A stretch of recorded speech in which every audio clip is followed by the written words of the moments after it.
Dharhara block प्रमुख पद के प्रत्याशी यशवंत कुमार चौबे सुभाषपा में हुए शामिल।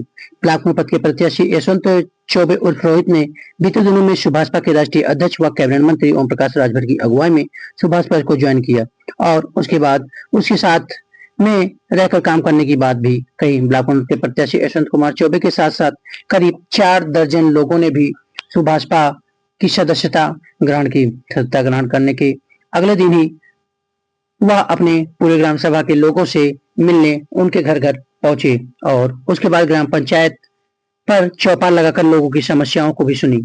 सबसे बड़ी जो समस्या सामने आई वह बिजली के बिल की थी, जिस पर उन्होंने कहा कि मैं जल्द ही उच्च अधिकारियों व अपने नेताजी से बात करके इसमें निष्पक्ष जांच करा के यथासंभव आप लोगों की मदद करूंगा और इसका निस्तारण जल्द से जल्द करवाऊंगा।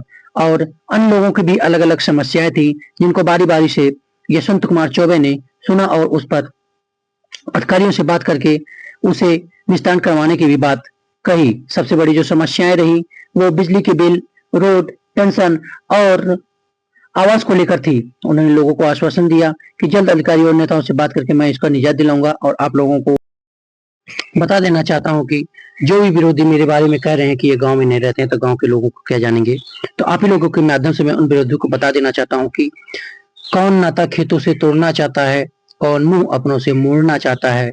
मजबूरियां ले आती हैं शहरों में, वरना कौन गांव अपना छोड़ना चाहता है। कुछ मजबूरियां ही ऐसी है जिसकी वजह से मुझे गांव को छोड़ना पड़ा, वरना कोई अपना गांव नहीं छोड़ना चाहता है। आगे मीडिया से बातचीत करते हुए उन्होंने क्या कुछ कहा अपनी गांव की जनता, क्षेत्रीय जनता और लोगों को बारे में, और सुभाषपा ज्वाइन करने के बाद पहली बार रूबरू हुए मीडिया से उन्होंने क्या कुछ कहा, आइए सुनते हैं। परिचय थोड़ा बताएं अपना, क्या नाम है आपका? हमारा नाम यशवंत चौबे है जी। और मैं ग्राम करणपुर हरोला आजमगढ़ का निवासी हूँ।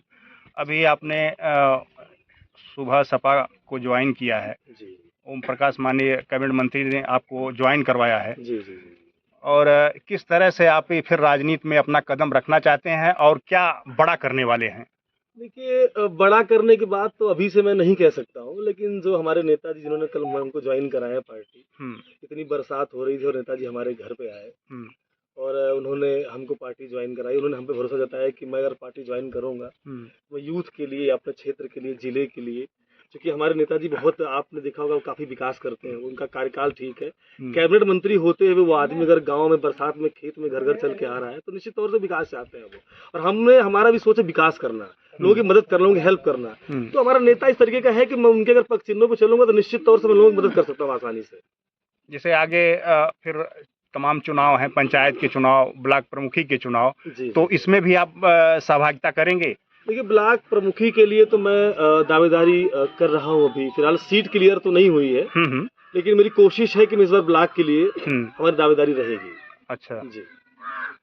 फिर और भी कुछ विधानसभा या और भी इस तरह के कुछ मुद्दे आप रखेंगे, मांग करेंगे कि विधानसभा भी मिले या और भी इस तरह की सीटें मिलें जिससे आप लड़ सकें और समाज सेवा कर सकें? मैं मांग तो नहीं कर सकता, लेकिन अगर हमारा कार्यकाल सही होगा, हम लोगों को सेवा भाव ठीक रखेंगे, अपना विचार ठीक रखेंगे पार्टी के प्रति और सबका सपोर्ट करेंगे, तो पार्टी कहेगी आप लड़िए। मैं कैसे कहूँगा मुझे लड़ाओ? आप सही करेंगे तो पार्टी कहेगी आप आइए और लड़िए चुनाव, विधानसभा लड़िए, लोकसभा लड़िए, हो तो पार्टी बताएगी। फिलहाल हम अपना जो काम है वो सही से कर रहे हैं, हम आगे भी सही से करते रहेंगे। तो फिलहाल क्या संदेश देना चाहेंगे इस राजनीति के जरिए आप लोगों को? देखिए, मैं संदेश देना यही चाहूंगा कि आप जातिगत चीजों को छोड़िए, विकास पे ध्यान दीजिए। आपका, आपके बच्चे, आपके घर वाले, आज पढ़ने के लिए अच्छा स्कूल होना चाहिए, जाने के लिए रोडें अच्छी होनी चाहिए, बराबर लाइट मिलनी चाहिए। आप हमारे घर आइए, देखिए कप्तानगंज से लेकर तक कैसी रोड बनी हुई है, आप बताइए।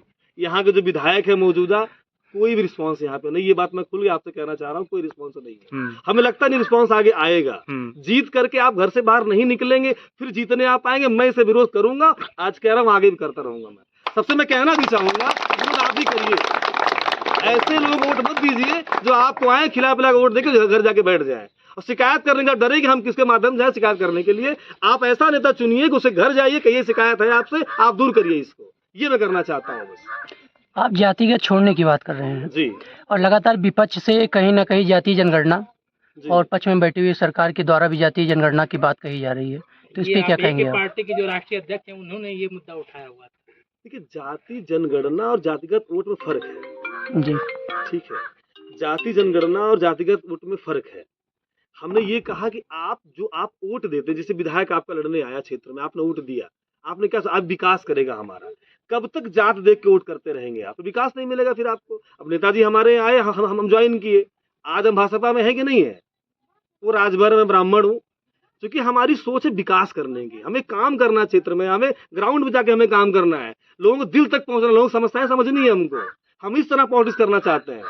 जीत करके घर बैठ जाएं और पैसा बांटे, ऐसा काम नहीं कर रहा। नेताजी ने कहा, हमारे यहाँ कहा था कि आप पैसा देना वोट मत दीजिए, आप जो विकास करे, काम करे, आपका दर्द समझे, दुख समझे, उसे वोट दीजिए। आप अपने वोट की कीमत समझिए, आप इस वोट की कीमत पैसा नहीं है, आपका बच्चों का भविष्य भी इस वोट में निर्भर करता है।